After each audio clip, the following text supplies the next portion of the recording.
देखिए, हुकूमत की इंटेंशन तो ये है कि वो समझते हैं कि ये इस वक़्त जो जुडिशरी है वो उनके साथ है, और तो वो उसको चाहेंगे कि वो ये चीफ़ जस्टिस साहब उनका ये हो सकता है वो व्यू हो कि चीफ़ जस्टिस साहब ये कंटिन्यू करें 2 साल और अपनी मुद्दत जो भी उनकी 3 साल बढ़ाई जाएगी अगर उनकी उम्र इस तरह तो बल्कि 3 साल बढ़ेगी। तो ये हो सकता है ये है हुँ। उनका यही हो, लेकिन देखिए सारा इनका एम यही होता है कि बेसिक एम जो गवर्नमेंट का या एस्टेब्लिशमेंट का है कि जुडिशरी को किसी तरह कंट्रोल किया जाए।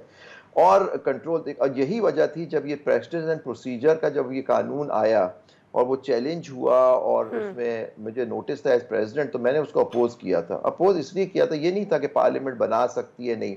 मेरा व्यू ये था कि ये आर्टिकल 191 जो था उसमें सुप्रीम कोर्ट खुद बना सकती है अपने रूल्स, लेकिन नेचुरली फुल कोर्ट ने और मेजॉरिटी ऑफ जजेस ने फैसला किया कि नहीं, ये पार्लियामेंट का सवादीद है, इख्तियार है। और वो तो मैंने उस वक्त किया था कि आप एक रास्ता खोल रहे हैं कि इनको फिर ये आपके हर चीज़ में आएंगे। वो चाहेंगे कि अब वो कानून बना के आपने अपील का भी हक बगैर आईनी तरमीम के आपने लॉ के थ्रू दे दिया, उसको भी अपहोल्ड कर लिया सुप्रीम कोर्ट ने। ये सब उसके नतीजे आप अब ठीक आ है। रहे हैं, क्योंकि देखिए आप देखिए ये बात शुरू हुई इलेक्शन के ज़माने में। इलेक्शन के केस टेकअप हुआ बिल्कुल अक्टूबर में आके, और नवंबर 6 को उनकी मुद्दत पूरी हो रही थी केयर टेकर गवर्नमेंट की। तो नेचुरली उसमें टाइम उनको कहा कि नहीं जी आप वापस मुशावरे से कर लें, वो 8 फरवरी की उसमें तारीख हो गई।